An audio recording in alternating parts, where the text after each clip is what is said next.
Chers compatriotes, c'est en ma qualité de président élu de la République du Cameroun que je prends la parole pour qu'en raison de l'extrême gravité dans laquelle nous nous trouvons, j'estime utile de porter à la connaissance du monde en général et des nations qui ont érigé la démocratie et le respect des droits de l'homme comme fondement de leur existence, porter à leur connaissance le fait que tout le peuple camerounais aujourd'hui se trouve le dos au mur, confronté à une menace existentielle de la part de ce régime qui pratique du gangstérisme d'État, qui terrorise nos populations, procède à des purges politiques, purges au faciès, purges dans toutes les régions de notre nation.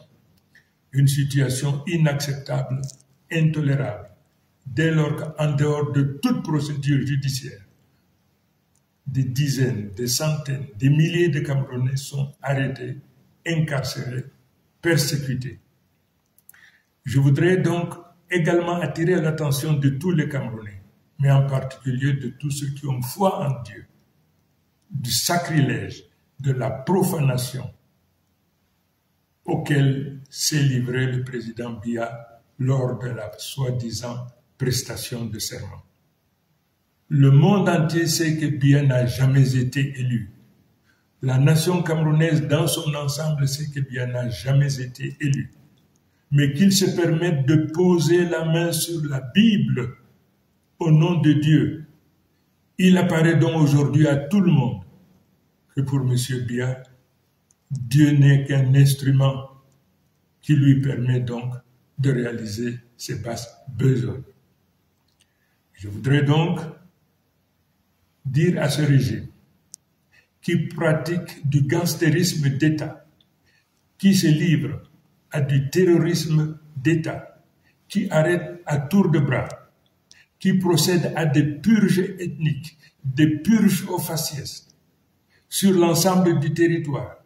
Je voudrais donc demander à ce régime, du haut de ma responsabilité, parce que élu aujourd'hui de la République du Cameroun, de cesser cette pratique. Les Camerounais n'en veulent plus, les Camerounais n'en peuvent plus. Et pour ce faire, je leur donne 48 heures pour arrêter, pour libérer sans condition tous nos enfants, tous les Camerounais qui se trouvent aujourd'hui dans les prisons du Cameroun de manière générale. Je leur donne 48 heures. Faute de quoi, le peuple camerounais se retrouvera en légitime défense et se sentira libre non seulement de se protéger, mais également de tout faire pour protéger leurs enfants et les récupérer partout où ils se trouvent. Voilà l'information cardinale que je me devais de porter à la connaissance de tout un chacun, mais en particulier, une fois de plus, le divorce désormais qu'il y a entre le président Biya et les religieux, quelle que soit leur obédience. Je vous remercie.